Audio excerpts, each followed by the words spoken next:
Today we're going to be looking at artist number 2 in my Gods of Guitar series, and today we are going to be looking at the legendary Eric Clapton. Now, guys like Robert Johnson, Chuck Berry, and that were kind of that previous really big influence, Johnny Lee Hooker, Muddy Waters, to really that big British invasion of the early 1960s. But I think the 1960s, at least musically, wasn't necessarily legitimized until Eric Clapton came along. And then after that, it would be Jimi Hendrix, which I think are two of the absolute pillars of 1960s legendary guitar playing. Now, one of the shames I hear a lot about nowadays is the fact music is so heavy in that, and everyone's listening to everything so heavy. Guys like Eric Clapton, at least to me, seem to be getting forgotten. But let's get into what makes Eric Clapton such a god of guitar. Now, Eric Clapton started out in a band called the Yardbirds. And the Yardbirds are known for producing 3 guitar icons, Eric Clapton, Jeff Beck, and the legendary Jimmy Page, who kind of took the band, renamed it Led Zeppelin. But Eric Clapton was that first really big, oh my god, this guy's good guitar player. He only worked on one album with them. Then he went off and did with John Mayall and the Blues Breakers and threw a couple stints in the band. The album got titled John Mayall and the Blues Breakers with Eric Clapton. And after that album, it started coming out a lot of graffiti around England that referred to Clapton as God. Which, whenever, I guess, a group of people think so highly of somebody, they refer to him as their God. It's absolutely amazing. Jimi Hendrix would kind of take that from Eric Clapton, playing a song that Clapton thought was unplayable. No one could do it. Hendrix did it. And kind of blew him off the stage, and he was quite upset about that, from at least what I've read. But after that, he goes and forms the legendary Cream. Now, with the great Jack Bruce on bass and vocals at times, and Ginger Baker, the frantic pace on drums. The guy whose ego is so high of himself it might even make Yngwie Malmsteen blush a little bit. But looking at that band, they produced some absolutely iconic songs of that 1960s jamming psychedelia rock, acid rock that was kind of coming out around that time. And it was a lot more heavier. Because around this time, Clapton was pretty much doing blues rock and that. But Cream took it to a whole nother level.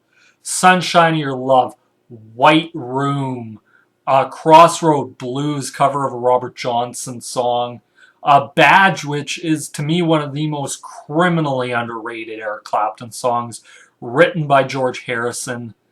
And around the same time, working with Harrison on the Beatles' White Album, writing While My Guitar Gently Weeps and playing on it. Which, for one song, Eric Clapton was a Beatle.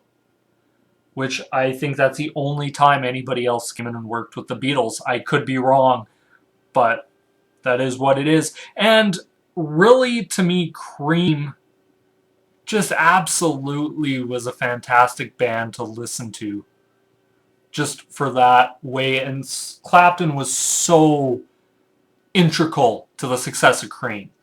And then after Cream, forming Blind Faith with Steve Winwood. Wow.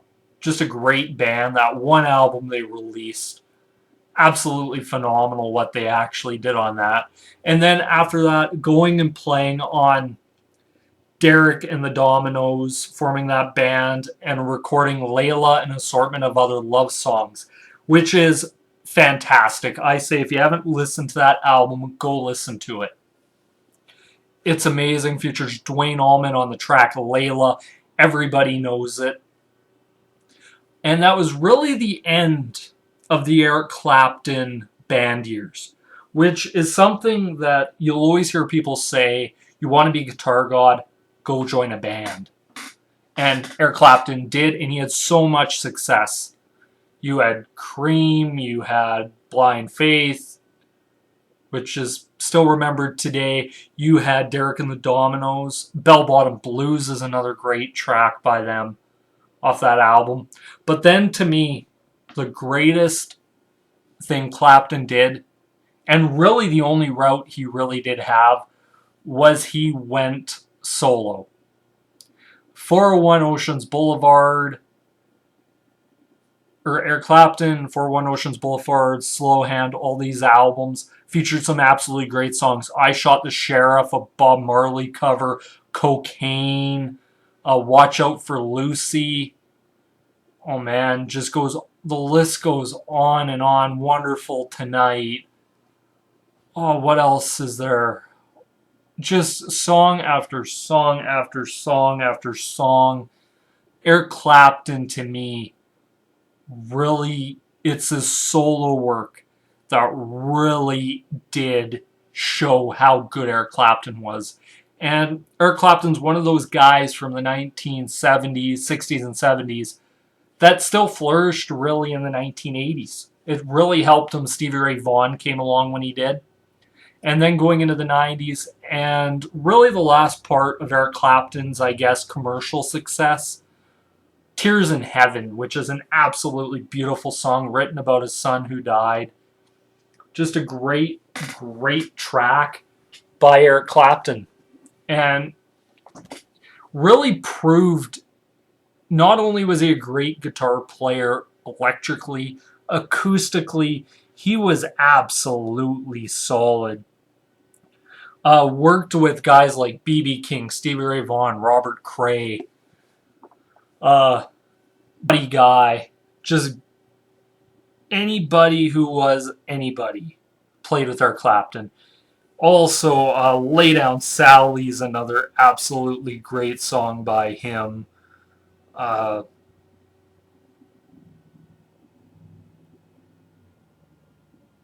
Riding with the King is another one. Him and B.B. King doing a song together was great.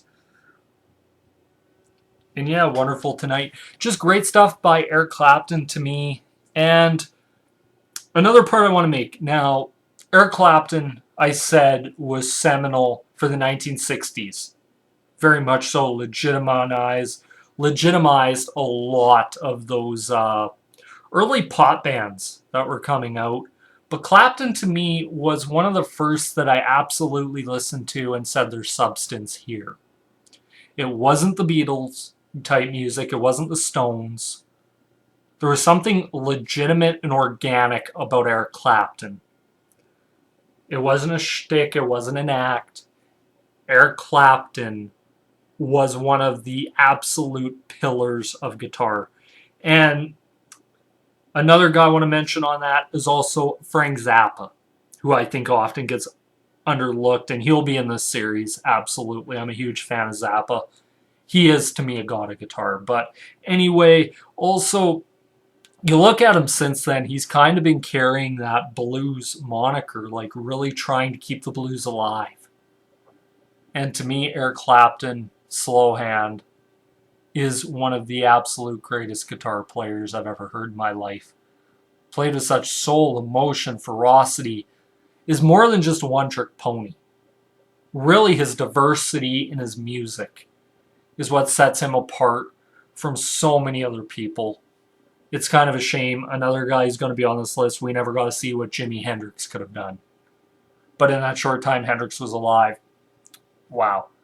Anyway, this is me here once again. Gods of Guitar, episode number 2, Eric Clapton. Be sure to like, comment, favorite, subscribe down below. Tell me, what do you think of Eric Clapton?